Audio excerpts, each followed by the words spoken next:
Sebagai tugas demonstrasi kontekstual modul 2.2, saya Andrea Bima Septiana sebagai pengamat. Dan Rekan saya Ade Onemo Septian sebagai coach. Saya Hairani sebagai coach. Berikut ini adalah kegiatan kami. Assalamualaikum warahmatullahi wabarakatuh. Waalaikumsalam warahmatullahi wabarakatuh. Selamat siang Pak Ade. Selamat siang Bu Ade. Ya, bagaimana hari kabarnya? Alhamdulillah sehat walafiat. Alhamdulillah luar biasa. Ya, hari ini kita akan melakukan kegiatan coaching. Sebelum melakukan kegiatan coaching, saya akan melakukan prasupervisi untuk Pak Ade. Apakah sudah siap Pak Ade selaku coach pada hari ini? Insyaallah siap untuk melaksanakan coaching hari ini. Di mana saya sebagai coach, insyaallah semuanya berjalan. Bismillah ya Pak ya. Iya. Baiklah, pada kegiatan prasupervisi kita mendiskusikan rubrik penilaian pada saat kegiatan coaching nanti. Iya. Selanjutnya, kompetensi apa yang ingin Pak Ade kembangkan pada kegiatan coaching ini? Kompetensi yang akan saya kembangkan dalam coaching kali ini, di mana kita tahu kompetensi coaching itu yaitu ada kehadiran penuh atau presence. Saya akan mencoba untuk fokus dan terbuka, dan kemudian itu menggunakan aktif, dan kemudian selanjutnya itu melakukan tanya jawab, dan itu semua itu akan saya kembangkan.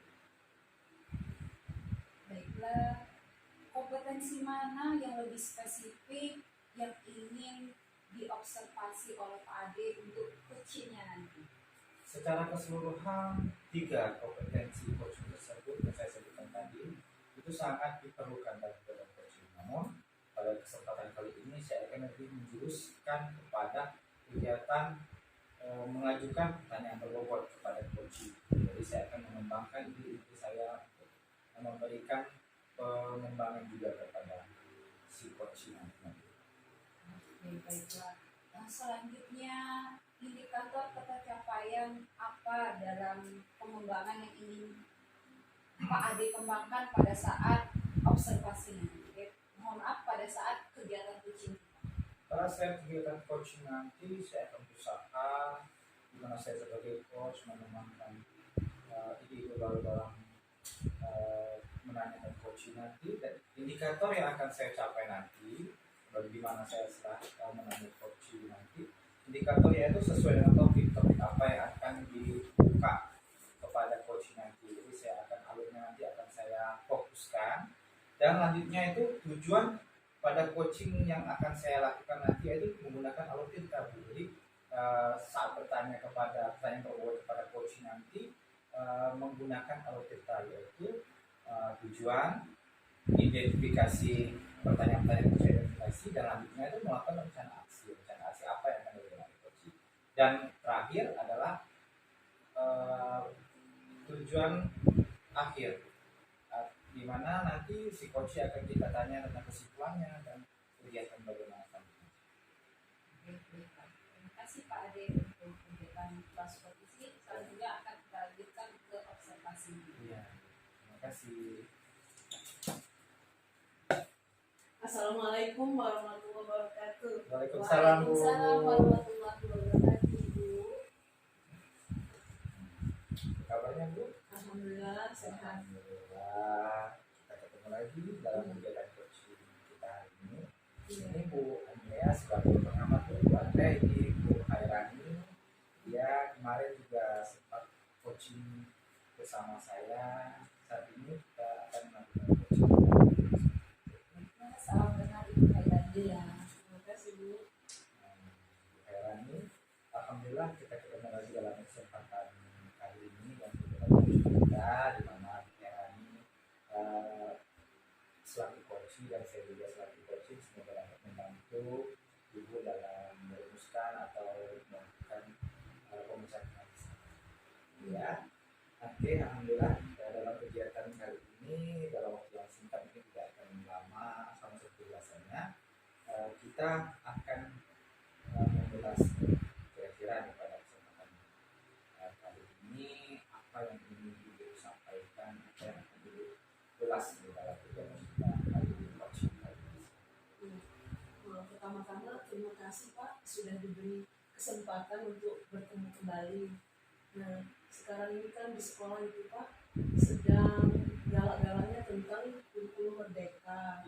Nah, sedangkan kita sebagai guru-guru itu masih belum terlalu memahami tentang kurikulum merdeka itu seperti apa. Nah, jadi dari kekhawatiran itu saya ingin bagaimana mengajak rekan-rekan guru itu untuk membahas tentang kurikulum merdeka. Itu yang ingin saya konsultasikan, saya tanyakan ke Bapak. Iya. Merdeka. Iya. Juga semoga saya bisa membantu. Dan kira-kira apa tujuan yang ingin saya dapatkan dalam kegiatan kita hari ini? Ya, saya ingin bagaimana caranya bisa mengajak teman-teman itu untuk memahami tentang kurikulum merdeka seperti itu. Dalam mengajak teman-teman Iya, merdeka, iya, untuk biar mereka tertarik dan bersemangat untuk mengikuti kalau ada pelatihan atau ada kegiatan-kegiatan yang berhubungan dengan kurikulum merdeka. Suatu tujuan yang bagus sekali kita sampaikan dari kegiatan hari ini ya. Iya. Selanjutnya nih, apakah indikator atau tolak ukur yang akan ibu harapkan di saat pengimplementasian dari kurikulum merdeka ini? Yang saya harapkan paling tidak guru-guru itu sudah mengetahui apa itu kurikulum merdeka. Nanti kalau bisa sudah di HP mereka itu sudah ada dipasang aplikasi platform Merdeka Mengajar. Nah, setelah itu nanti bisa belajar bersama dengan rekan-rekan guru yang lain. Itu juga ya. Jadi banyak teman-teman di sekolah itu yang Iya. kira-kira dalam skala 1 sampai 10 dimanakah ibu penilaian teman-teman dalam kerja teman-teman itu kira yang susah sudah tahu atau semangat mereka dalam memahami itu mereka? Kalau dilihat dari skala 1 sampai 10, saya pikir itu ada di level 5 karena untuk kurikulum 13 mereka sudah memahami.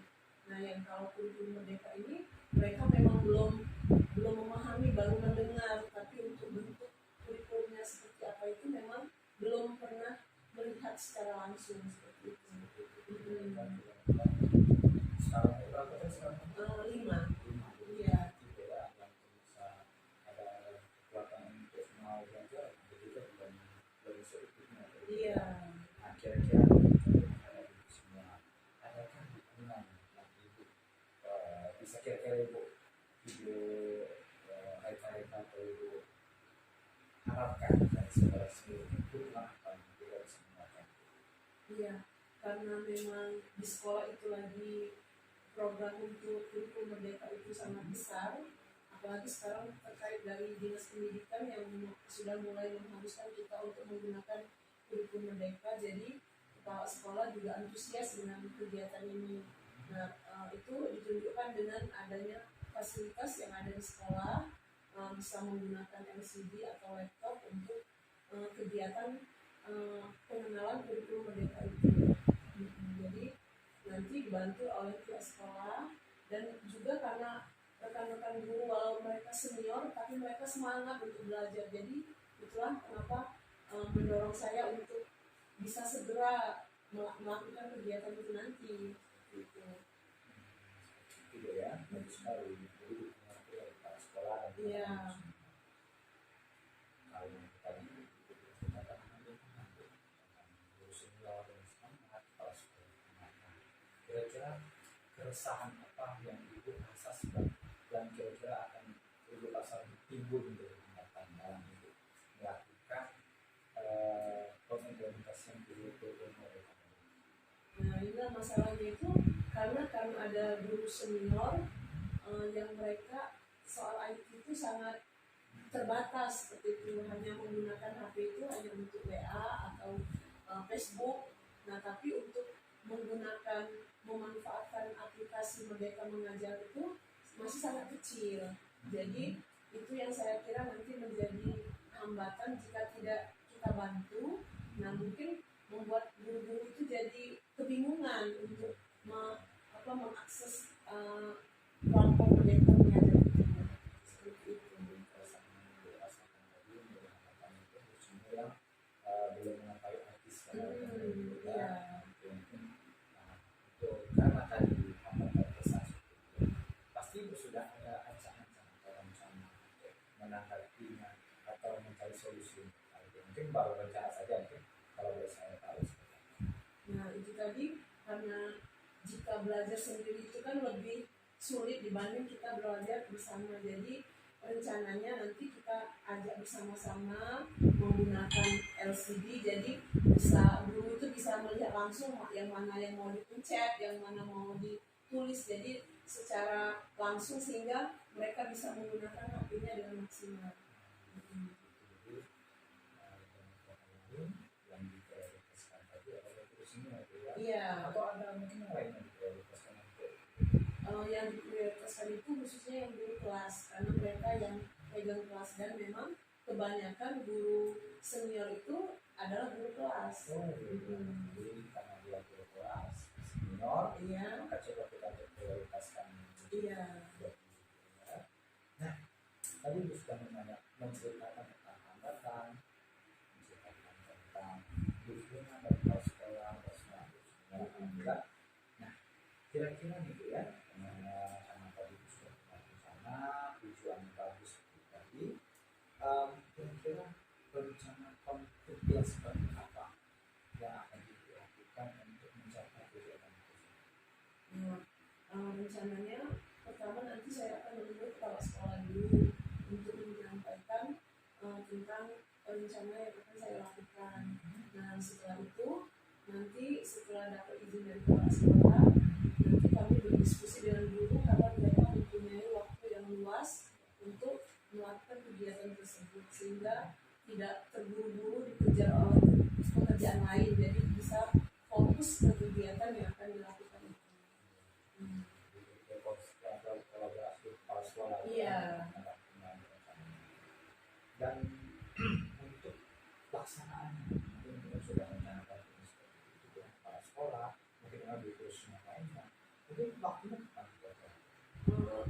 Ini mungkin 2 minggu yang akan datang, karena di dalam minggu-minggu ini banyak kegiatan yang memang sudah terjadwal di sekolah, sehingga harus menyesuaikan dengan jadwal yang ada di sekolah. Jadi kemungkinan 2 minggu yang akan datang akan kami laksanakan kegiatannya itu. Dari waktu yang sudah sampaikan, dan selanjutnya yaitu komitmen terhadap rencana tersebut. Nah, jadi kita sudah letakkan waktu seperti itu, komitmen itu seperti apa? Jadi karena ini memang pekerjaan bersama, jadi kita sama-sama harus mempunyai komitmen untuk bisa paling tidak guru-guru itu bisa tahu apa itu kurikulum Merdeka. Jadi sama-sama saling menyemangati, saling mensupport, sehingga kita sama-sama belajar dan nanti sama-sama mengerti tentang kurikulum Merdeka itu. Kalau hari nanti setelah guru memiliki komitmen bersama dengan guru. Iya. Dari kegiatan coaching ini saya dapat menangkap beberapa hal dari dulu tadi rencana itu berkata di salah satu buku hambatannya dia juga menceritakan tentang solusinya bagaimana. Nah di penghujung kegiatan coaching kita kali ini saya ingin tahu nih apa kesimpulan yang kira-kira Ibu dapatkan, bagaimana perasaan Ibu setelah kita melakukan kegiatan coaching? Ya setelah kita melakukan percakapan coaching ini rasanya lega, karena apa yang jadi pikiran itu secara tidak langsung melalui percakapan ini menemukan solusinya seperti itu. Jadi apa yang jadi beban pikiran saya ketika melakukan percakapan ini, oh seperti ini jalan keluarnya, ada yang seperti ini. Seperti itu. Alhamdulillah pada kegiatan coaching kita kali ini lagi kita menemukan cukup terang dalam menyelesaikan dari lengkap, terutama mungkin hanya keresahan saja yang belum selesai, belum terlaksana itu selesai. Alhamdulillah Bu, sebenarnya ini seperti waktu kegiatan coaching kita.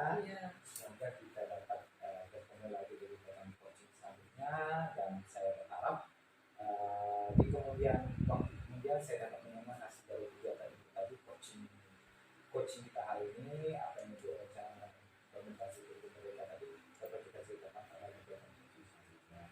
Baik, kita sampai ini, terima kasih. Saya tunggu berita baiknya. Terima kasih juga Pak atas waktu yang sudah disediakan, dan terima kasih juga sudah mendengarkan keluh kesah. Ya. Nanti akan saya kabari ketika saya sudah melaksanakan rencana yang sudah saya lakukan. Ini siapa? Ya. Assalamualaikum. Waalaikumsalam warahmatullahi wabarakatuh. Baiklah Pak Ade, kita lanjutkan lagi kegiatan supervisi ini, di mana tadi selamat sudah melakukan kegiatan coaching secara lancar antara Pak Ade dan coachingnya. Selanjutnya saya ingin bertanya, setelah melakukan kegiatan coaching tadi, apakah sudah sesuai dengan prinsip coaching menurut Pak Ade? Menurut saya tadi saya sudah melakukan kegiatan coaching dengan menyesuaikan tadi kegiatan coaching, yaitu ada kemitraan, saya membuat kemitraan terhadap coach saya, proses untuk kreatifnya, maksudnya kompetensi saya mencoba mengumpulkan potensi dari coach saya, di mana juga dalam kegiatan coaching itu saya berusaha untuk melakukan secara penuh atau presence, seperti yang saya sampaikan kepada ibu dalam percakapan tadi. Saya coba fokus untuk kepada si coaching, menggunakan aktif dan mengajukan tadi yang di mana tadi juga sebagai kompetensi yang saya ingin kembangkan Bu. Jadi saya berusaha untuk menggali ide apa saja ataupun apa saja solusi yang bisa diterapkan kepada coach itu sendiri. Jadi dari coaching kembali ke coach itu. Selanjutnya ketika melakukan kegiatan coaching tadi, apakah indikator tercapaian yang ingin Pak Ade kembangkan sudah tercapai atau belum? Menurut saya tadi ya mungkin dari 1 sampai 10 mungkin tadi tercapainya mungkin baru 85% ya, karena tadi juga belum ada tertutupnya dari coachingnya sendiri, atau mungkin kemampuan saya mungkin belum maksimal untuk menggali atau mengasah kemampuan saya dalam mengajukan pertanyaan-pertanyaan yang berbobot atau pertanyaan yang menimbulkan ide-ide pembuka pikiran bagi si coach seperti itu. Mungkin seperti itu. Baiklah Pak Ade, tadi kan kita menyebutkan indikator di awal tadi, Pak Ade menyebutkan alur kita dan ada sedikit kekeliruan. Pada saat pada kita kan T adalah tujuan, I adalah indikasi, R rencana. Nah seharusnya T di akhir itu adalah tanggung jawab, bukan tujuan akhir ya Pak. Mungkin sedikit keliru. Untuk kedepannya diperhatikan lagi Pak Ade ya. Saya menyadarinya Bu. Alhamdulillah, terima kasih Bu sudah mengingatkan. Nah selanjutnya saya akan memberikan catatan hasil observasi kita hari ini. Yang pertama, ketika saya mengamati pada saat coaching antara Pak Ade coach dengan coachingnya tadi, yaitu ketika kehadiran penuh Pak Ade tadi memberikan pertanyaan terlalu terburu-buru untuk ke coachingnya. Jadi seharusnya Pak Ade memberikan waktu untuk mengeksplor apa yang ingin disampaikan dari si coachingnya begitu. Nah selanjutnya Pak Ade terlalu menggurui pada saat memberikan pertanyaan. Seharusnya kita selaku coaching tidak menggurui pertanyaan, biarkan si coachingnya mengeksplor Pak, seperti itu. Jadi kita tidak memberikan pancingan pertanyaan untuk ke coachingnya, seperti itu Pak pada kegiatan coaching. Selanjutnya selain pertanyaannya terburu-buru dan kuncinya di berbondong-bondong pertanyaannya Pak Nasar, seharusnya ketika kegiatan kucing kita tidak boleh melakukan pertanyaan terburu-buru dan berbondong-bondong. Jadi kita memberikan pertanyaan itu step by step. Jadi ketika sudah si kucing yang mengeksplor pertanyaan dari yang kita ajukan, menjawab pertanyaan yang kita ajukan, nah baru Pak Ade memberikan jeda waktu untuk menanyakan ke pertanyaan selanjutnya seperti itu. Terima kasih banyak Bu atas bimbingannya, atas sudah diingatkan akan kekurangan-kekurangan saya, dan saya akan coba untuk memaksimalkan lagi kemampuan saya pada kegiatan coaching selanjutnya. Di sini tapi ada poin positifnya untuk catatan kedepannya juga, semoga selalu diingat bahwa ketika kita melakukan kegiatan coaching benar seperti yang dilakukan Pak Ade tadi, kita tidak boleh memberikan pertanyaan yang menjudgment untuk ke coachingnya, seperti kata tanya mengapa. Nah, itu dihindari untuk dalam kegiatan coaching ya Pak. Iya. Ya baiklah Pak, itu saja catatan dari saya. Semoga kedepannya kegiatan coaching antara Bapak selaku coach dan coachnya berjalan lebih baik lagi. Oke, baiklah, terima kasih Pak Ade. Ya, sama-sama Bu. Wassalamualaikum warahmatullahi wabarakatuh. Selamat melanjutkan aktivitasnya Pak Ade. Waalaikumsalam warahmatullahi wabarakatuh. Terima kasih. Iya, sama-sama. What?